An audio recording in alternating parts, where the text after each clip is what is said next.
ఓం శ్రీ మహాగణాధిపతయే నమః. ఓం శ్రీ గురుభ్యో నమః. జై శ్రీరామ్.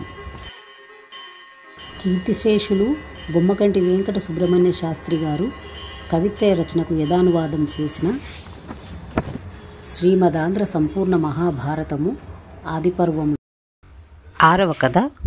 ఉదంకుడు జన్మేజయుని సర్పయాగమునకు ప్రోత్సహించుట.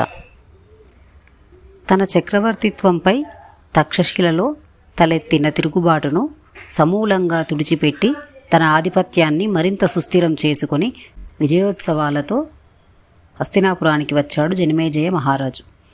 అతడా గెలుపు తాలూకు ఉత్సాహంలో ఉన్న రోజులలోనే ఉదంకుడు రాజసభకు వెళ్ళాడు. పవిత్రమైన వేదమంత్రాలతో రాజును ఆశీర్వదించి, హే రాజన్, ప్రపంచ ప్రజలందరూ కూడా చేతులెత్తి మొక్కదగిన మహారాజువి నువ్వు. కానీ నువ్వు చేయవలసిన బృహత్ కార్యం ఒకటి విస్మరించి ఉన్నావని తెలియజేయడానికి చింతిస్తున్నాను అన్నాడు. జనమేజయుడు ఆశ్చర్యపోయాడు.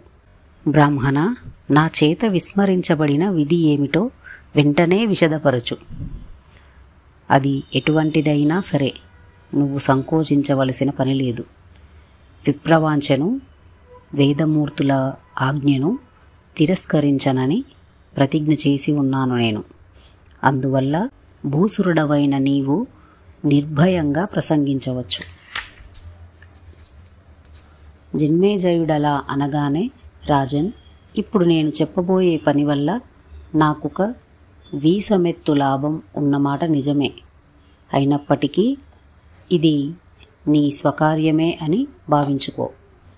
తక్షణమే నీవు సర్పయాగం చెయ్యి. ఎందుకంటావేమో, అపరగాంధీవి నీ తండ్రి అయిన పరీక్షిత్తును తక్షకుడనే నాగరాజు చంపేశాడు. కేవలం ఒక్క బ్రాహ్మణ వాక్యం అడ్డు పెట్టుకొని ఆ సర్పరాజు ఆచరించిన అకృత్యానికి తగిన గుణపాఠం చెప్పాల్సి ఉంది. నీ పితృహంతకుడి మీద పగదీర్చుకోవడం నీకు ఎంతైనా ముఖ్య కర్తవ్యమని మర్చిపోకు అని చెప్పాడు.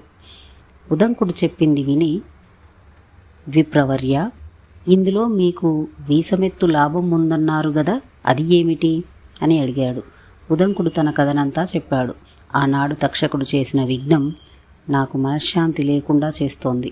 అందువల్ల నా తపో అధ్యయనాదులు సక్రమంగా కొనసాగటం లేదు. నువ్వు గనుక పాముల యాగం చేసి ఆ తక్షకుడిని, వాడి జాతి వాళ్ళని మసి చేసినట్లయితే నేను కుదుటపడ్డ మనస్సుతో వర్ణాశ్రమ ధర్మాలు నిర్వర్తించుకోగలుగుతాను. ఒక్క ముక్కలో చెప్పాలంటే నాకు తపోవిఘ్నం కలగకుండా చేయాల్సిన బాధ్యత కూడా రాజువైన నీదే. అదే నాకు లాభం అని తెలియపరిచాడు. జనమేజయుడు ఒక్క క్షణం ఆలోచించి మంత్రుల వంక తిరిగి, నా పితృపాదుల విషయమై ఈ బ్రాహ్మణుడు చెప్పినది సత్యమేనా? నిజమే అయితే ఆ దుర్ఘటన గురించి నాకు పూర్తి వివరాలు తెలియజేయండి అని ఆజ్ఞాపించాడు. ఇలా 6వ కథని పూర్తి చేసుకున్నాం.